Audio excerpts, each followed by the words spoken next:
वालेकुम dear student, हम chapter 3 start करने जा रहे हैं एमसीक्यूज में। First year physics. This is your teacher Arif Akhtar Azam. तो स्टार्ट लेते हैं बेटा मोशन चैप्टर का। और इस चैप्टर का जो दूसरा नाम है वो है बेटा motion in one dimension. Motion in one dimension, ठीक है बेटा, ये चैप्टर का नाम है। आइए पहले एमसीक्यूज को देखते हैं। The change of position of a body in a particular direction is called.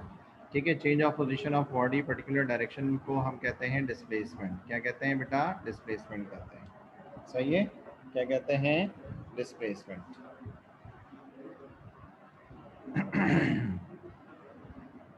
Next question देखते हैं बेटा, the change of displacement with respect to the time. ठीक है, देखो इधर डिस्प्लेसमेंट अपॉन टाइम और डिस्प्लेसमेंट अपॉन टाइम या डिस्प्लेसमेंट अपॉन टाइम या डिस्प्लेसमेंट अपॉन टाइम, ये सारे डिस्प्लेसमेंट के सिंबल हैं। R vector, S vector, D vector, X vector. ठीक है, ये कहलाती है वेलोसिटी। क्या कहलाती है? वेलोसिटी। सही है बेटा। नेक्स्ट क्वेश्चन पे चलते हैं। The total change in displacement divided by total time. तो देखिएगा, टोटल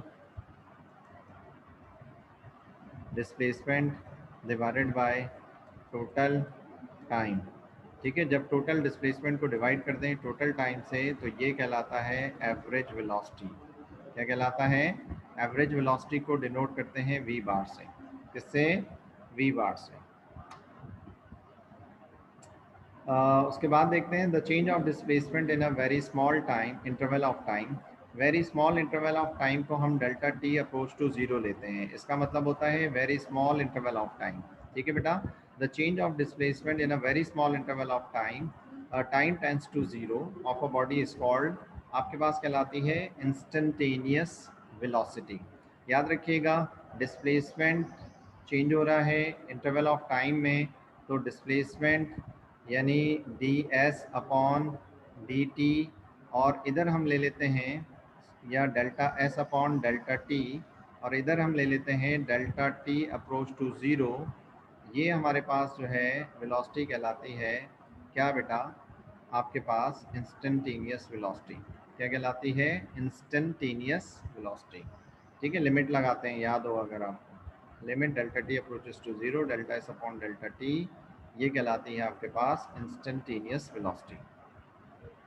ठीक है, इस इंस्टेंटेनियस वेलोसिटी को आपने पढ़ा होगा, velocity of a body at particular instant of time. Velocity of a body at particular instant of time, जैसे हम क्या नाम देते हैं? इंस्टेंटेनियस वेलोसिटी का नाम देते हैं। सही है, आगे चलते हैं।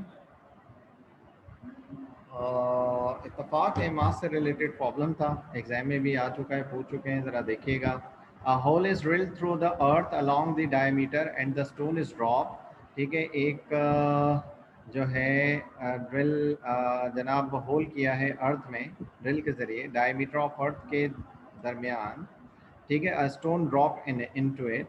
ठीक है, और एक स्टोन फेंक दिया गया है। When the stone is at the centre of the earth, जब स्टोन जो है इस सेंटर ऑफ द अर्थ पर होगा, स्टोन यहाँ पर है, तो ये पता है आपको वैल्यू ऑफ जी ज़ीरो होगी, वेट ऑफ द बॉडी भी ज़ीरो होगा, ग्रेविटी भी ज़ीरो होगी, वेट भी ज़ीरो होगा। जब ये दोनों ज़ीरो होंगे लेकिन मास एग्जिस्ट करेगा, मास नेवर बी डिस्ट्रॉइड।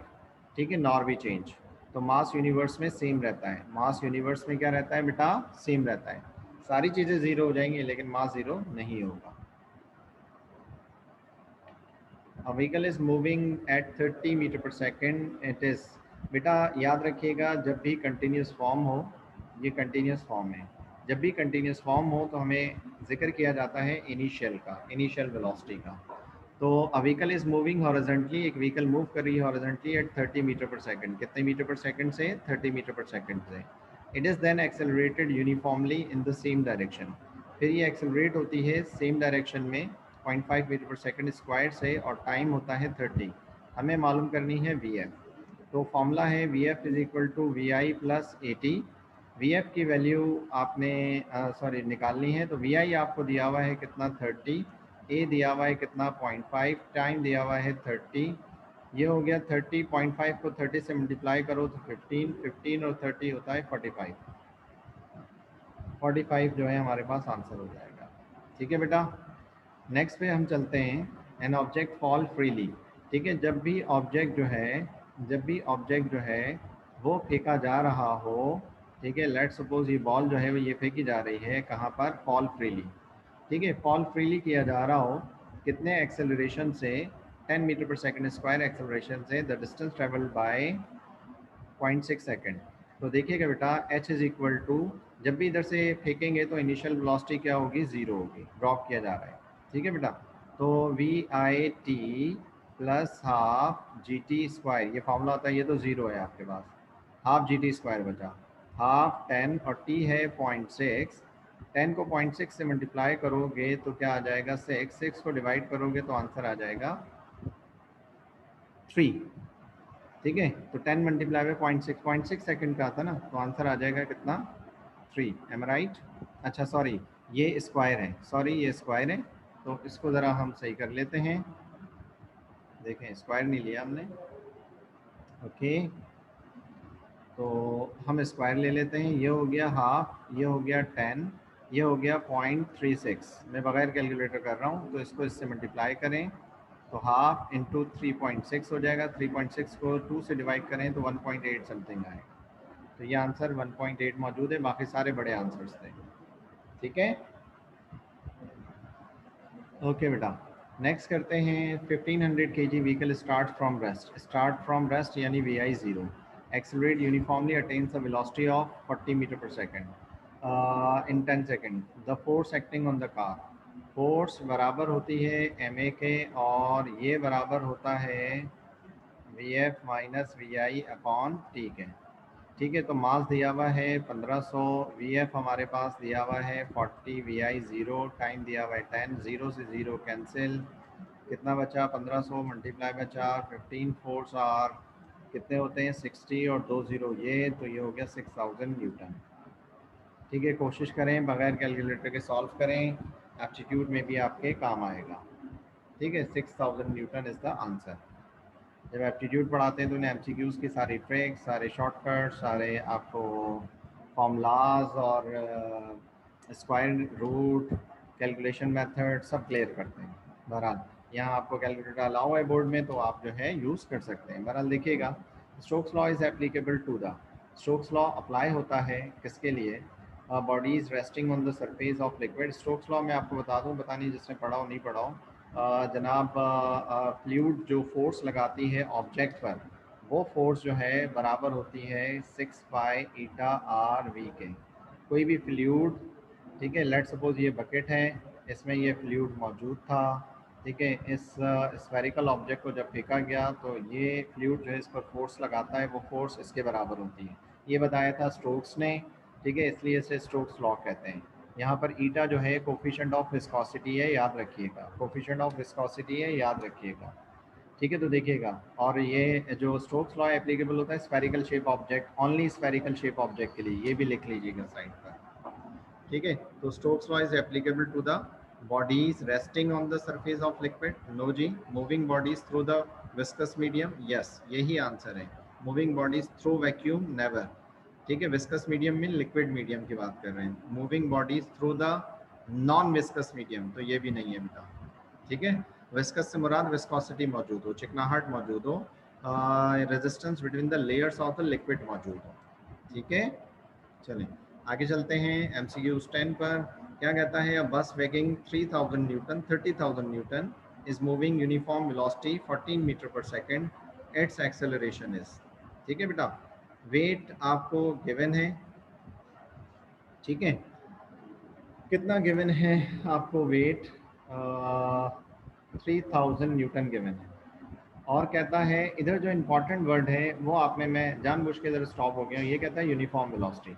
क्या कहता है, यूनिफॉर्म वेलोसिटी, यानी वेलोसिटी में कोई चेंज नहीं आ रहा। जब वेलोसिटी में कोई चेंज नहीं आ रहा, it means that change of velocity क्या है, ज़ीरो है। चेंज ऑफ वेलोसिटी क्या है, ज़ीरो है। ठीक है, इस क्वेश्चन पे मैं जानबूझ के रुका था, तो देखिएगा क्या कहता है, बस इज वेगिंग 30,000 न्यूटन, बस का वेट है 30,000 newton, is moving with the uniform velocity. ठीक है, मैंने वेट लिख दिया, वेलोसिटी भी आपको गिवन है 14 मीटर पर सेकंड, इसका एक्सेलरेशन मांगा है, क्या मांगा है, एक्सेलरेशन। अब यहाँ थोड़ा सा रुकना था, आप जद्दोजहद नहीं कीजिएगा, फॉर्मूलास नहीं लगाइएगा, थोड़ा अकल का इस्तेमाल कीजिएगा। जब उसने कह दिया यूनिफॉर्म वेलोसिटी, इसका मतलब कि डेल्टा वी जो है आपके पास जीरो है, जब डेल्टा वी जीरो है तो एक्सेलरेशन भी क्या होगा, जीरो होगा। तो यहाँ पर जीरो आंसर है, कोई सोल्यूशन नहीं होगा, इसका फॉर्मूला नहीं लगाना है। ठीक है, ये कहलाते हैं रीजनिंग एमसीक्यूज कहलाते हैं, रीजनिंग टाइप। आपको ये रीजन पता होगा तो आप जो है जवाब दे सकेंगे। ठीक है बेटा, नेक्स्ट क्वेश्चन देखते हैं। If the time interval is very small, अगर टाइम इंटरवल जो है बहुत स्मॉल है, that is delta T approaches to zero. बेटा आप जब लिमिट लगाते हैं, limit delta T approaches to zero, ठीक है, और उसके बाद अगर आप लिखते हैं delta S upon delta T, तो ये रिफ्लेक्ट करती है इंस्टेंटेनियस वेलोसिटी को। ठीक है, और अगर आप I N S T instantaneous और लिखते हैं limit delta T approaches to zero, और आप लगाते हैं delta V upon delta T, तो rate of change of velocity at a particular instant of time, इसे कहते हैं इंस्टेंटेनियस एक्सेलरेशन।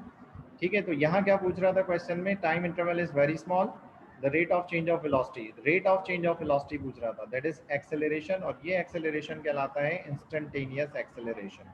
क्या कहलाता है, इंस्टेंटेनियस एक्सेलरेशन। एवरेज एक्सेलरेशन नहीं हो सकता क्योंकि टाइम की बात की है, पर्टिकुलर इंस्टेंट ऑफ टाइम की बात की है। ठीक है बेटा, नेक्स्ट हम देखते हैं क्वेश्चन। ठीक है, नेक्स्ट क्वेश्चन में क्या कह रहा है, if F be the limiting friction and R be the normal reaction. F जो है हमारे पास लिमिटिंग फ्रिक्शन है, आर जो है नॉर्मल रिएक्शन है, कोफिशिएंट ऑफ फ्रिक्शन जिसकी कोई यूनिट नहीं होती, mu is equal to F upon R होता है, यूनिट लेस होता है, ये भी ध्यान में रखिएगा। ठीक है, यूनिट लेस होता है। तो जस्ट आपसे ये फॉर्मूला कंफर्म करना चाह रहा था, दिस इज द आंसर। ठीक है, अच्छा जी, आगे देखें। रूल मैं आपको बता चुका हूँ एमसीक्यूज का, फिर रिपीट कर रहा हूँ। हमेशा एमसीक्यूज आपने ऑप्शंस पढ़ के फिर क्वेश्चन पढ़ना है, ऑप्शंस रीड करके फिर क्वेश्चन पढ़ना है, तो आपका एमसीक्यूज अटेम्प्ट करना इजी हो जाएगा। ठीक है बेटा, आइए क्वेश्चन देखते हैं। The acceleration of a body moving down a frictionless plane inclined at 30 degree. अब इससे हमें पता चल रहा है कि ये हमारे पास जो एमसीक्यूज है वो किसका है, इंक्लाइन प्लेन का। ठीक है बेटा, किसका है, इंक्लाइन प्लेन का एमसीक्यूज है।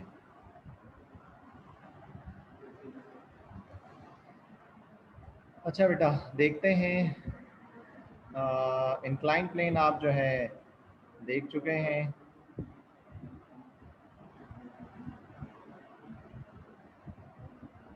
दिस इज इंक्लाइन प्लेन, ये हमारे पास जो है ऑब्जेक्ट है जो इधर मौजूद है। ठीक है, अब क्या कह रहा है, मूविंग डाउन, नीचे आ रही है। जब इंक्लाइन प्लेन से बॉडी मूव डाउन कर रही थी, तो हमारे पास जो फॉर्मूलाज थे, अब मैं डेरिवेशन तो नहीं करवा रहा, मैं आपको फॉर्मूलाज बता रहा हूँ। ए इज इक्वल टू आपके पास था जी साइन थीटा, ठीक है, और था माइनस एफ अपॉन एन। ठीक है, ये मूव डाउन के लिए था आपके पास, अगर याद हो। जब मूव अप कर रहा था तो फॉर्मूला बन रहा था minus G sine theta minus F upon N. अब क्वेश्चन में क्या दिया हुआ है, ये मूव अप के लिए था, ये मूव डाउन के लिए है ये फॉर्मूला। ठीक है, अब इधर क्या कह रहे हैं, एक बात इंपॉर्टेंट है, फ्रिक्शन लेस। क्या है बेटा, friction less, stand for the friction is zero. Friction हमारे पास जीरो है, तो ये फैक्टर क्या हो जाएगा, खत्म। तो क्या बचेगा, जी साइन थीटा। ठीक है बेटा, तो जी आपके पास 10 रखें बाय डिफॉल्ट या 9.8 रखें। ठीक है, नो इशू, 9.8, और साइन कितना दिया हुआ है, 30। आपको बता चुका हूँ साइन 30 जो है वो क्या होता है, हाफ होता है या 0.5 होता है। तो आइए क्वेश्चन सॉल्व करते हैं। ये था 9.8 इंटू 0.5, तो ये आ जाएगा 4.9 मीटर पर सेकंड स्क्वायर। तो ये आपके पास आंसर हो गया। कैलकुलेटर वगैरह आपको अलाउड है, आप जो है यूज़ कर सकते हैं, देख सकते हैं। ठीक है बेटा, नेक्स्ट क्वेश्चन पे चलते हैं। साइक्लिस्ट, बेटा ये भी रीजनिंग आपके पास एमसीक्यूज है, एक बेहतरीन एमसीक्यूज है, ज़रा समझिएगा इसको। Cyclist around a circular racing track skids because. अब यहाँ स्किडिंग का कॉन्सेप्ट आ रहा है। ठीक है, मैं इसको क्वेश्चन को रिवर्ट कर देता हूँ कि अगर आपने साइकिल जो है किसी सर्कुलर पाथ पे चलानी है और आपको स्किड नहीं होना है और कंटिन्यूस सर्कुलर पाथ पे रहना है, ठीक है, या डेथ वेल में आपने साइकिल चलानी है, तो आप कैसे चलाएंगे, क्या रूल है। ठीक है, तो जनाब लेट सपोज कि ये मेरे पास जो है एक राउंड अबाउट जो है मैं सपोज कर लेता हूँ कि मेरे पास जो है ये राउंड अबाउट है, ठीक है। अब इसके गिर्द जो है आपने घूमना है, ठीक है। अगर इसके गिर्द आपने घूमना है तो क्या रूल होगा? लेट सपोज मैं पूरा ऑयल फेंक देता हूँ इधर। जब ऑयल फेंक दूंगा तो फ्रिक्शन क्या हो जाएगी? जीरो। तो अब मैं आपसे क्वेश्चन कर रहा हूँ, क्या आप इसके गिर्द रोटेट कर पाएंगे, रिवॉल्व कर पाएंगे? आपका क्वेश्चन होगा नो, या तो इनसाइड गिर जाएंगे या आउटसाइड गिर जाएंगे, ठीक है। आप इस सर्कुलर ट्रैक को फॉलो नहीं कर पाएंगे। मैंने रीजन पूछा, आपने कहा सर आपने फ्रिक्शन ही खत्म कर दी। मैंने कहा नो प्रॉब्लम, आप थोड़ी देर बाद आइए, मैं फ्रिक्शन ले आता हूँ। अब मैंने सारे कांटे डाल दिए, पत्थर डाल दिए, कीले डाल दी, सब कुछ डाल दिया। अब कहा कि आप गाड़ी चलाओ। क्या गाड़ी चला पाओगे? आप अगेन मुझे एतराज़ करोगे, नहीं सर अब भी गाड़ी नहीं चला सकता। क्यों? आपने फ्रिक्शन मैक्सिमम कर दी। मैंने कहा बड़े नाशुक्रे हो आप, ना फ्रिक्शन जीरो करने पे भी नहीं आप चला रहे हो, फ्रिक्शन मैक्सिमम करने पे भी नहीं चला रहे हो, तो रीज़न क्या है? आपने कहा सर ये कंडीशन फॉलो करें, अगर सेंटीपिटल फोर्स को फ्रिक्शन फोर्स के बराबर कर दें तो हम सर्कुलर ट्रैक को फॉलो कर लेंगे। तो बेटा सर्कुलर ट्रैक को फॉलो करने की कंडीशन क्या है? जब फ्रिक्शन फोर्स क्या हो जाए? बराबर हो जाए किसके? सेंटीपिटल फोर्स के। फ्रिक्शन फोर्स बराबर हो जाए किसके बेटा? सेंटीपिटल फोर्स के। अब स्किडिंग कब होगी? स्किडिंग जब होगी जब ये फ्रिक्शन फोर्स क्या हो जाएगी? ज्यादा, सॉरी, सेंटीपिटल फोर्स क्या हो जाएगी? ज़्यादा हो जाएगी किससे बेटा? फ्रिक्शन फोर्स से। तो ऑप्शन देख लें, the required centripetal force is less than, wrong option, ठीक है। The required centripetal force is greater than, the right option, ठीक है। The required centripetal force is equal to होगा तो ट्रैक करेगा, स्किड नहीं करेगा। The required centripetal force is much less than the limiting friction, this is not possible, ठीक है। The second option is right option, ठीक है बेटा। ये बेटा न्यू क्वेश्चन है हमारे पास, क्या है कि how much height does a free falling body of mass 20 kg loses in 2 seconds। तो बेटा लेट सपोज आपके पास ये एक बिल्डिंग है, यहाँ से एक ऑब्जेक्ट है जिसको आप क्या करवा रहे हैं? फ्री फॉल करवा रहे हैं, ठीक है। जब ये फ्री फॉल करने से पहले इसकी इनिशियल वेलोसिटी क्या होगी? ज़ीरो होगी। दूसरी बात, एक्सेलरेशन ग्रेविटी के बराबर होगा। तीसरी बात, हमें टाइम गिवन है 2 seconds, हमें क्या मालूम करना है? हाइट मालूम करनी है। तो सेकंड इक्वेशन ऑफ मोशन लगाएं, h is equal to we I T plus half G T square. V I zero है तो ये फैक्टर ज़ीरो हो जाएगा, जल्दी से देख लें। g की वैल्यू 9.8 है, टाइम आपके पास 2 सेकेंड्स है, तो हाफ 9.8, 2 का स्क्वायर 4 होता है, 2 1 ज़ार 2, 2 2 ज़ार 4, 9 2 ज़ार आपके पास तकरीबन 19.6 आपके पास डिस्टेंस आ जाएगा। मल्टीप्लाई कर कर देख लें, चेक कर लें, दिस इज द आंसर। सही है बेटा।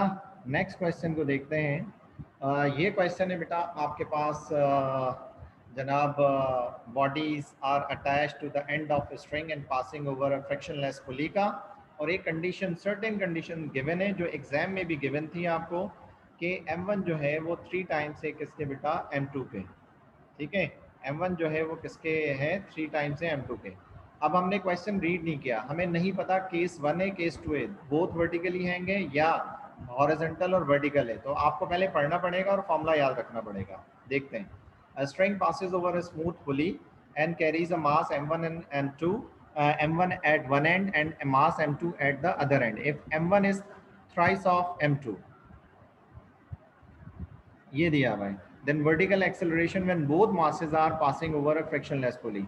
जब आपको कुछ मेंशन नहीं किया तो उसका मतलब बोथ वर्टिकल केस वाला क्वेश्चन है, बोथ वर्टिकल केस वाला क्वेश्चन है। तो याद रखिएगा हमें क्या निकालना है, क्या फाइंड करना है? एक्सेलरेशन।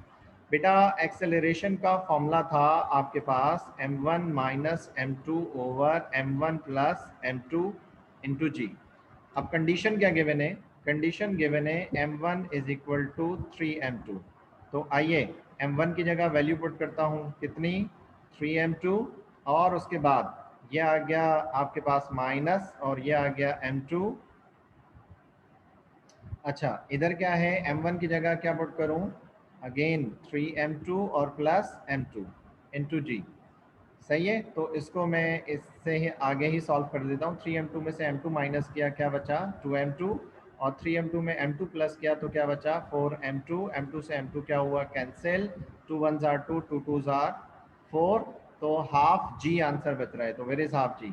ये रहा हाफ जी बेटा। सही है, ये क्वेश्चन भी क्लियर। आगे देखते हैं question 17। Force is exerted in the exerted in lifting 50 kg mass. Force लग रही है क्या लिफ्ट करने के लिए, 50 kg मास को लिफ्ट करने के लिए, straight up to the height of 10 metre. The work done, याद रखिएगा any type of work done, Urdu में कहूँ तो किसी भी नस्ल का वर्क डन जो है वो एनर्जी होता है। अब लिफ्ट कर रहा है, ऊपर ले जा रहा है, तो काइनेटिक एनर्जी लूज हो रही है, पोटेंशियल एनर्जी गेन हो रही है। तो यहाँ जो फॉर्मूला लग रहा है वो किसका लग रहा है, पोटेंशियल एनर्जी का लग रहा है। ठीक है, एम जी एच, एम कितना है आपके पास 50 kg, और जी कितना है कांस्टेंट 9.8, और ये 10, ये कितना हो गया आपके पास 98। 98 को 5 से मल्टीप्लाई करें और ये ज़ीरो वैसे ही रहने दें, तो 98 5 आर, करके देख लें बेटा, 98 5 आर, ये आपके पास हो रहे हैं जनाब 490। तो और ये हो गया 4900। तो ऑप्शन आपके पास यहाँ मिसिंग है, तो इसको हम लिख देते हैं 4900 जूल। सही है बेटा, 4900 जूल, चेक कर लीजिएगा। अच्छा जनाब, इसके बाद जो है हम नेक्स्ट क्वेश्चन देखते हैं कि when the direction of the force is opposite to the direction of the displacement. देखें ये एक ऑब्जेक्ट है, ये एक ऑब्जेक्ट है, इस पे आप जो है क्या लगा रहे हैं, फोर्स अप्लाई कर रहे हैं, और फोर्स की डायरेक्शन ये है, ठीक है, और डिस्प्लेसमेंट अपोजिट डायरेक्शन में हो रहा है। ठीक है, हाउ इज़ इट पॉसिबल, कैसे पॉसिबल है। इसकी एग्जांपल मैं इस तरह दे देता हूँ, आप जो है वॉल के साथ खड़े हुए, वॉल पे आपने पुश फोर्स लगाई, तो वॉल जो है आप पर अपोजिंग फोर्स लगाएगा और अपोजिट डायरेक्शन में जाएंगे। लेट सपोज बॉल आपने जो है वॉल पर थ्रो की तो अपोजिट डायरेक्शन में जाएगी। लेट सपोज कि आप जो है नेगेटिव वर्क डन के एग्जांपल जो है जवाब में आ रहा है ये, जब आपके पास फोर्स एंड डिस्प्लेसमेंट में थीटा 180 डिग्री हो तो हम इसे कहते हैं अपोजिट डायरेक्शन। क्या कहते हैं, अपोजिट डायरेक्शन। तो वर्क डन जो है वो क्या होता है, एफ एस कॉस थीटा, ये हो गया एफ एस कॉस 180 डिग्री, और कॉस 180 डिग्री जो है वो क्या होता है, -1 होता है, और ये जो है वर्क डन बचता है माइनस एफ एस, और ये बताता है नेगेटिव वर्क डन को। तो work done will be negative. ठीक है, वर्क डन क्या होगा, नेगेटिव होगा। जनाब, the rate of change of linear momentum, बेटा यहाँ देखिएगा, rate of change of linear momentum को हम नाम देते हैं फोर्स का। क्या नाम देते हैं, फोर्स का। ये याद होना चाहिए, हमने रिलेशन पढ़ा था Newton second law of motion और लीनियर मोमेंटम का। जी बेटा, ये देखिएगा question, if the speed time graph of the body is straight line. ये मैं आपको ग्राफ ड्रॉ कर देता हूँ। ठीक है, ये आपके पास एक्सिस हो गए। ठीक है, इन एक्सिस में हम देखें तो आपके पास किसका ग्राफ बन रहा है, स्पीड वर्सेस टाइम का। तो यहाँ आ गया टाइम जिसकी यूनिट होती है सेकेंड्स, और यहाँ आ गई स्पीड जिसकी यूनिट होती है मीटर पर सेकेंड। ठीक है, अब आगे कहानी क्या कह रहा है आपको, कहानी ये कह रहा है is a straight line parallel to the time axis. अगर अगर ग्राफ जो है इस तरह बन रहा हो, parallel to the X axis बन रहा हो, यानी वेलोसिटी में कोई चेंज नहीं आ रहा, जब कोई वेलोसिटी में चेंज नहीं आ रहा तो एक्सेलरेशन क्या होगा, ज़ीरो। और पूछ क्या रहा है आपसे, एक्सेलरेशन बताएं, तो आपका आंसर क्या होगा, ज़ीरो आंसर होगा। सही है बेटा, ये हमारा लास्ट क्वेश्चन था। इंशाल्लाह नेक्स्ट क्लास में इसके पार्ट 2 के साथ मिलेंगे। यहाँ तक इजाज़त दें, थैंक यू।